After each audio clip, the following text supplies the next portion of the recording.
महाराष्ट्रात जन्माला आलेल्या पोराला जर विचारलं तुझं अस्तित्व काय, ओळख काय, तर ते अभिमानानं छाती फुगवतं आणि गर्वानं सांगतं की चिरल्या जरी आमच्या नसा तरी उधळण होईल भगव्या रक्ताची, आणि फाडली जरी आमची छाती तरी मूर्ती दिसेल छत्रपती शिवाजी महाराजांची. एका वाक्यात सांगायचं झालं तर महाराष्ट्र म्हणजे छत्रपती शिवाजी महाराज, आणि छत्रपती शिवाजी महाराज म्हणजेच महाराष्ट्र. छत्रपती शिवाजी महाराजांच्या नंतर या महाराष्ट्रामध्ये जेवढे म्हणून कोणी महापुरुष जन्माला आले त्या सर्वांनी गुरुवर्य जर कुणाला मानलं तर ते छत्रपती शिवाजी महाराजांना मानलं.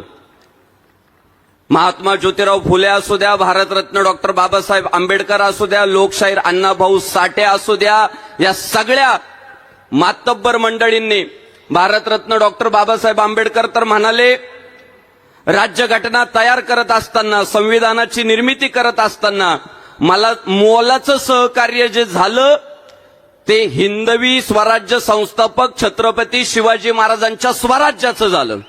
आणि त्याचं कारण असं, बाबासाहेबांना लोकशाही आणायची होती आणि महाराष्ट्राच्या मातीत पहिल्यांदा लोकशाहीचा बीज रावणारा राजा म्हणजे छत्रपती शिवाजी महाराज आहे. हे छत्रपती शिवाजी राजाचं राज्य नाहीये तर हे रयतेचं राज्य आहे असं म्हणत लोकशाहीची पायाभरणी करणारा राजा म्हणजे छत्रपती शिवाजी महाराज आहे. रयतेचं राज्य म्हणणारे छत्रपती शिवाजी महाराज. आणि इतके पराक्रम, इतके पराक्रम. आज जर एखादा खचला ना, दिशा दिसत नाही, नैराश्य आलंय, वाट सापडत नाही, उदासीनता आली, जावं लागतं इतिहासात आणि म्हणावं लागतं भवानी मातेचा लेख तो महाराष्ट्राचा राजा आहे. झुकला नाही कुणासमोर, दुर्जनांचा तो काळ आहे. कुणी चुकत असेल तर त्याला सत्याची वाट दाखवा, आणि तरी जर कोण नडत असेल तर मग त्याला छत्रपती शिवाजी महाराजांच्या मावळ्यांची जात दाखवा. आजपर्यंत ज्याने ज्याने महाराष्ट्राकडे वाईट नजर करून पाहिलं त्याला धडा शिकवण्याचं काम छत्रपती शिवाजी महाराजांनी आणि तदनंतर त्यांच्या मावळ्यांनी केलं. मी आवर्जून आपल्याला सांगू इच्छितो, विशेषतः धर्माचे प्रचारक ही राज्यकर्त्यांची कधी स्तुती करत नाही. धर्माचे प्रचारक लवकर बोलतच नाही राज्यकर्त्यांवर. पण पहिला चमत्कार घडला महाराष्ट्राच्या मातीत. जिजाऊंच्या पोटी छत्रपती शिवाजी महाराज जन्माला आले आणि त्या माऊलीने सांगितलं, बाळा, पाय चाटण्याचा आपला इतिहास नाहीये. आज आपल्याला कलंक लागलाय. कोण म्हणतंय औरंगजेबाचा पाय चाटला, कोण म्हणतंय अब्दुल्ल्याचा बूट चाटला. चाटाचाटीमध्ये पुरुषार्थ वाटायला लागलाय. या दिशाहीन झालेल्या हिंदू समाजाला आपल्याला योग्य रस्त्यावर आणलं पाहिजे. पुन्हा भगवा फडकावला पाहिजे, पुन्हा गोमाता वाचवली पाहिजे, देवळं संरक्षित केली पाहिजे. त्यामुळं बाळा, आपला पाय चाटणाऱ्यांचा इतिहास नाही, सोन्याची लंका असणाऱ्या, रावणाला अंगाला पाला पाचोळा बांधणाऱ्या एका सर्वसामान्य पोरानं, वनवासी पोरानं हरवलं होतं. मग आपण रावणाला ठोकू शकतो तर औरंग्या की झाड की पत्ती आहे, अशी शिकवण त्या काळात राजमाता जिजाऊबाई साहेबांनी छत्रपती शिवाजी महाराजांना दिली. आणि इतके पराक्रमी, इतके पराक्रमी रायरेश्वराच्या मंदिरात स्वराज्य स्थापनेची शपथ घेतली. आणि पहिली मोहीम जर काय राबवली तर गायी कापणाऱ्या कसायांचे हातपाय तोडायचं काम छत्रपती शिवाजी महाराजांनी केलं. आणि त्यांच्या त्या कामावर त्या काळातले सगळे साधू इतके प्रभावित झाले, इतके प्रभावित झाले. या महाराष्ट्राच्या मातीत गावोगाव मारुतीरायाचे मंदिर उभे करून हिंदू पोरांना जाग करण्याचं काम करणारा एक साधू व्यक्तिमत्व म्हणजे समर्थ रामदास स्वामी. रामदास स्वामींनी स्वतःचं मोठेपण बाजूला ठेवून टाकलं आणि या राजाबद्दल काय बोलले रामदास स्वामी, निश्चयाचा महामेरू, बहुत जनांशी आधारू, अखंड स्थितीचा निर्धारू, श्रीमंत योगी. इतिहासात पहिल्यांदा एका राजाला योगी म्हणण्याचं धाडस समर्थ रामदास स्वामींनी केलं. सोपं नव्हतं. या भूमंडळाचे ठाई धर्मरक्षी ऐसा नाही, महाराष्ट्र धर्म राहिला काही तुम्हा कारणे. आणि त्यातले त्यात आमचे जगद्गुरु तुकाराम महाराज ना, ते तर इतके फक्कड कोणाला मोजतच नव्हते. तुका म्हणे भीड खोटी, लाभ विचाराचे पोटी, भले तरी देऊ कासेची लंगोटी, नाटाळाच्या माती हनुकाठी, असे म्हणणारे तुकाराम महाराज देवाशिवाय कोणाला मानत नव्हते. पण त्यांनी सुद्धा छत्रपती शिवाजी महाराजांबद्दल ना, शिव तुझे नाव ठेविले पवित्र, छत्रपती सूत्र विश्वाचे की, हे सूत्र विश्वासाठी उपयुक्त आहे असं म्हणून छत्रपती शिवाजी महाराजांचा गौरव केला. आणि सांगू, ती आपल्या धर्माची शिकवण आहे. दिव्यत्वाची जेथे प्रचिती तेथे कर माझे जुळते. म्हणून 1990 मध्ये जन्माला आलेला आज संग्राम बापू भांडारे वयाच्या 33 वर्षाचा होतो, धोतर घालतो, हिंदू धर्माच्या प्रचाराची जबाबदारी घेतो. पण एकनाथ शिंदे साहेबांसारखा मुख्यमंत्री दिसला ना, तिथं पायाला हातच लावतो.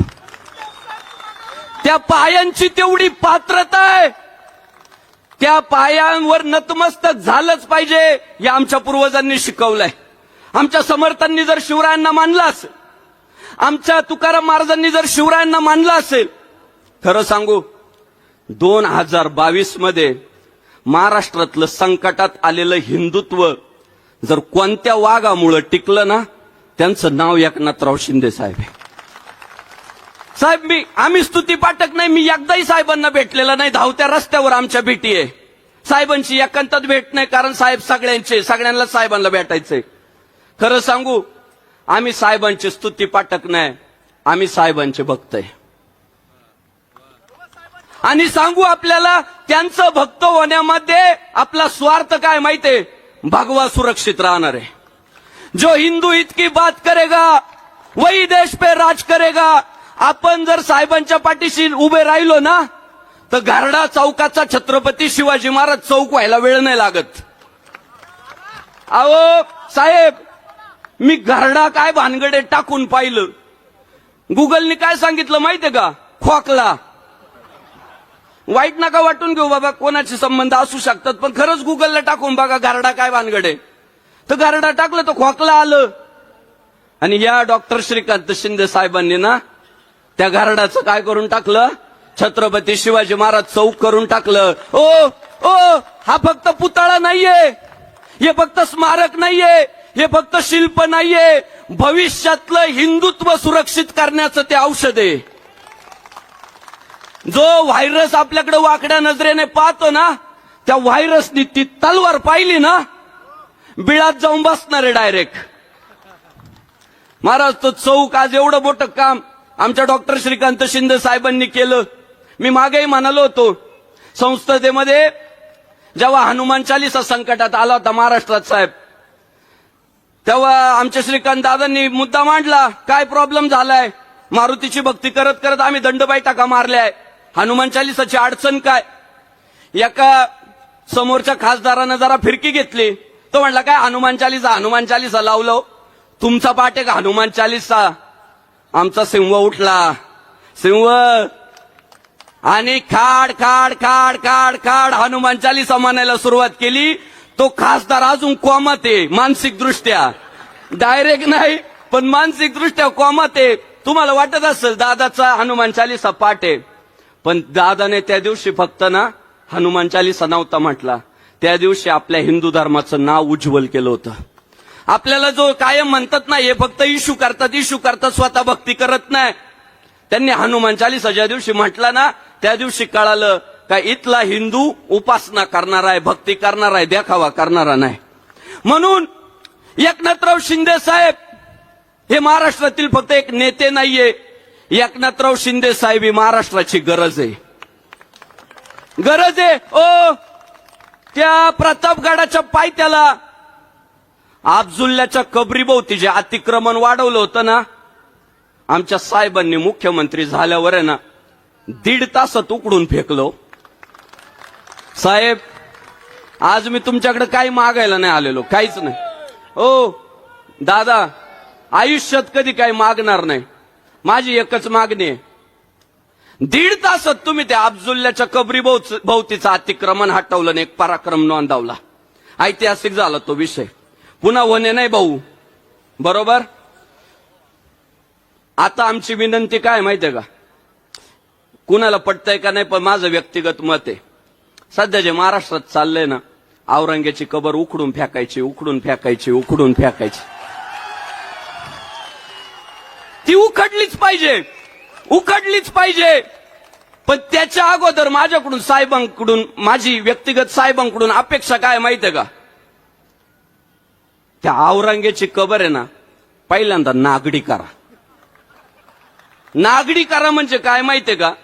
4 अँगल नवे नाही, बंगारच्या दुकानातले गंजलेले 4 अँगल आणि 3 पत्रे, ते पण नवे नाही, गळकेच ओलं पडलेले 3 गळके गंजलेले पत्रे आणि 1 फुटकी पाटी, आणि त्याच्यावर पेंटर कडून नाही लिहायचं, लहान एखाद्या 6वीतल्या पोराला लिहायला लावायचं, औरंग्याची कबर, म्हणजे हस्ताक्षर अजिबात व्यवस्थित नसणार, आणि ती पाटी लावून टाकायची, औरंग्याची कबर, 4 अँगल, 3 पत्रे, 1 फुटकी पाटी. त्या औरंग्याची कबर नागडी केली पाहिजे आपल्याला. त्याच्या पुढे ते मार्बल जे लावलंय, रोज चादरी जे टाकताय, अहो त्याने आमच्या संभाजी महाराजांना 40 दिवस हालाल करून मारलं. साहेब, तुमच्या चरणी एवढीच विनंती आहे, आणि आम्हाला खात्री आहे हे फक्त टिळ्यावाला बाबा करू शकतो.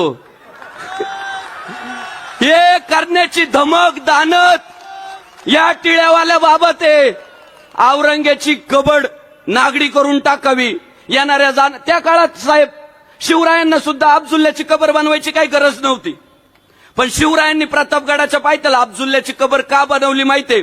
पुढच्या काळात आपले पोरं म्हणतील ना, शत्रू लय मोठा आहे राव, आपण काय टिकणार आहे त्याच्या पुढं, तेव्हा त्या पोरांना आदर्श ठरेल की 50,000 प्लस सैन्य घेऊन आलेला धिप्पाडद्याचा अब्दुल्ल्या आमच्या छत्रपती शिवाजी महाराजांनी फाडला होता, आणि तो आदर्श आमच्या पुढच्या पिढ्यांना भेटला तर पुढची पिढी मोटिवेट होईल.